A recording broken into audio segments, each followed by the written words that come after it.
So what's happened is this is the strangest experiment that nobody ever knew was going to happen.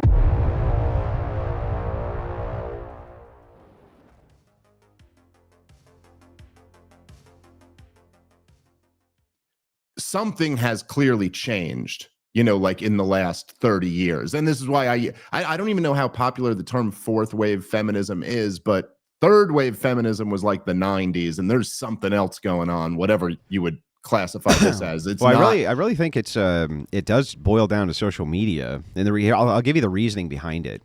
Sure. So you can imagine in America, even going up to the 80s, that you were a product of your friend group, right? And girls would spend hours and hours and hours on the phone. They had kind of their own social media that way. Every 80s movie forever is making fun of it, right? And every 90s movie, the girl on the telephone, dad comes in, get off the phone! You know what I mean? Oh, you've been on it for hours and need the line untied. It's every movie ever. But the social circles that you had were localized, and you can't move out of localized circles, right? And this is all of human history. Your social circles are localized, and now they're not. They're not localized anymore. And so, now you can put an ad out essentially in 15 minutes on 15 different dating websites, and you can expand your range as far as you want or enclose it as far as you want. So you can expand your range to 500 miles to see if men will respond and give you what you want, or 20 miles. You could never do that before. Yes. Okay. So I completely agree with you, right? I've talked about this with my wife before, like just being okay, let's say if you were a hot chick in the 90s, you could kind of a young girl, a hot chick in high school, Sure. or 20 or something like that. You could kind of have your pick. Oh yeah, you wrote your own ticket. In your town. Yeah. And maybe in the towns that touched your town. But today, if you're a hot chick, you could put your picture on Instagram and just have people from everywhere, millionaires willing to fly you out to wherever. So I 100%, that's a huge part of it. I just mean to say that also there has been a cultural component where I maybe this is just my own personal experience, but I felt like when I was in high school, let's say, even kind of like the slutty girls felt a little bit of shame about it.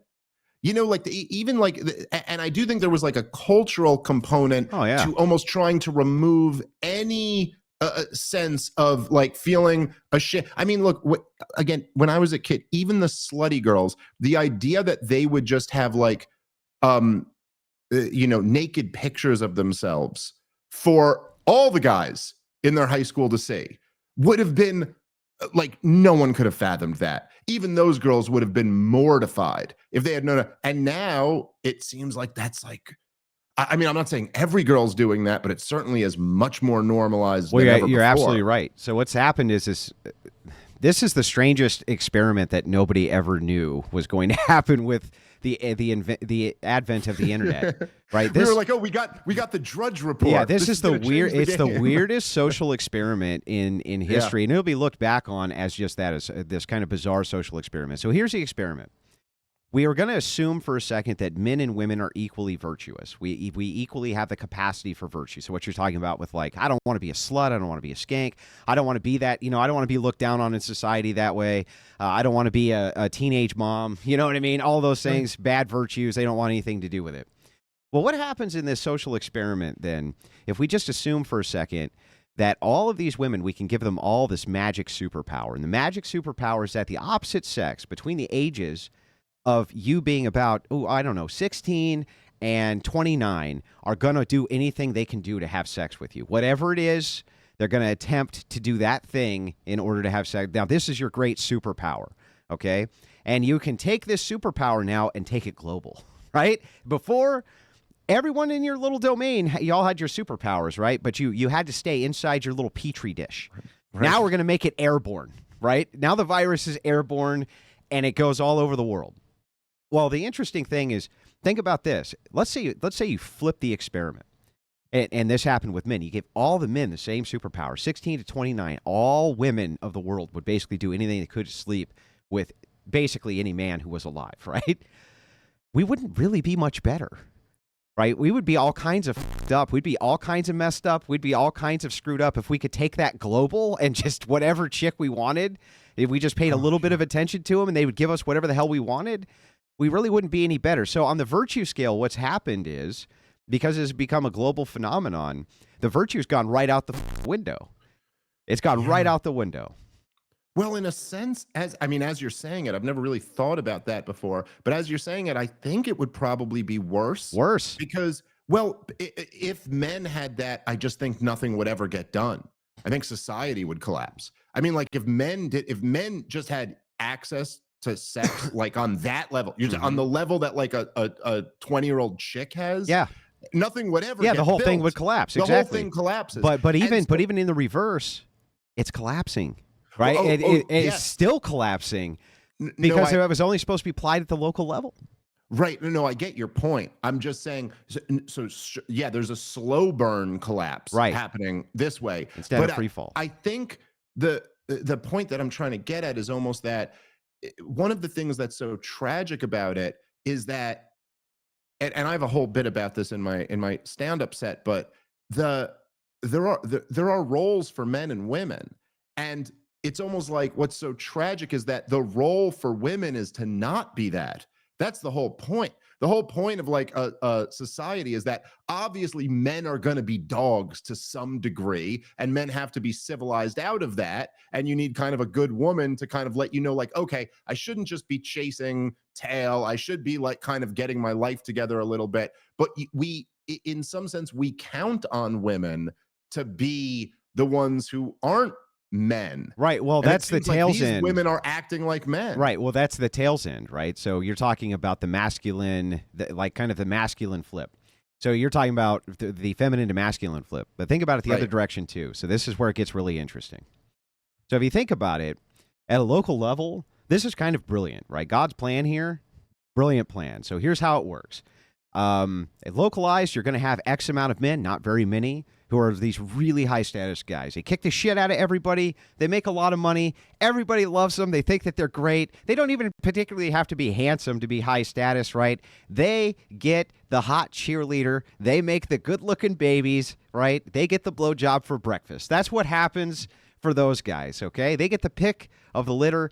Now, the thing is because they only get one. They only get one. All the other little ugly in the town, right? There's still a chick for them. There's still somebody for them, right? Right. In fact, there's an overage because it's 51% to 50 or 49 when it comes to men and women, right? And then men go off and die in wars and die on the job and shit like that. So there's usually a little bit of an overage. So you're going to get a chick, okay?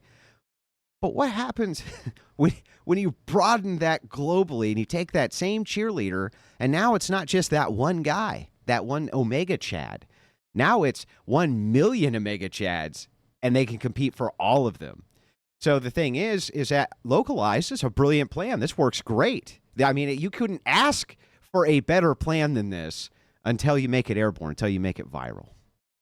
Yeah. Well, I don't know. God's plan. I guess maybe God didn't think about social media. He's got something else in store. Well, the for thing us, is the pendulum swings though. That's the interesting thing. Right. Is that right now we're in the middle of trying to deal with the idea of transhumanism. And part of transhumanism is not the cyborg implants, but the fact that you and I can have this talk right now, this conversation, wherever it is that you are and wherever it is that I am, with tens of thousands of people watching, right? And anybody can do this phenomenon at any time.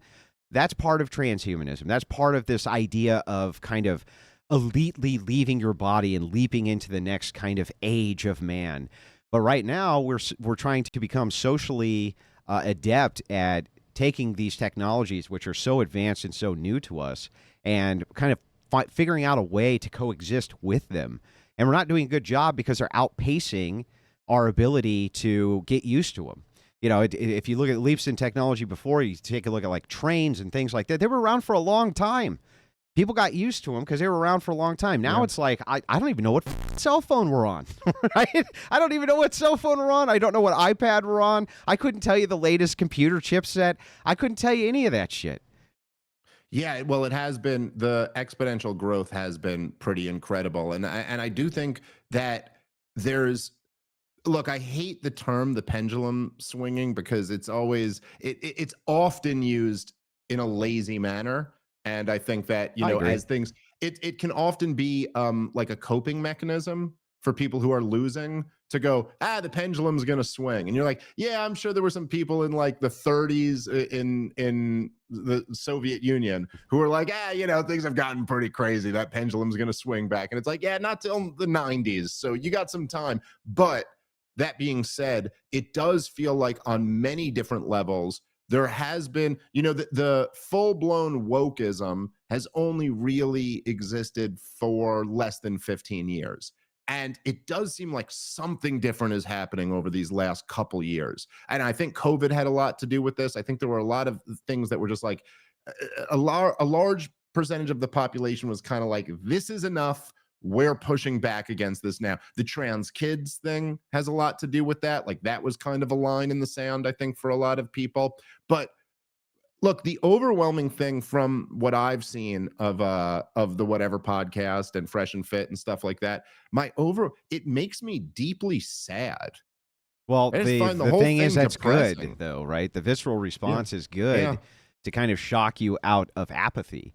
So what's happening? Sure. What's happening here on a global scale is unprecedented and is not yet even talked about. People don't actually even know why they're moving towards this content or why they're fascinated by the interdynamics of men and women in modernity.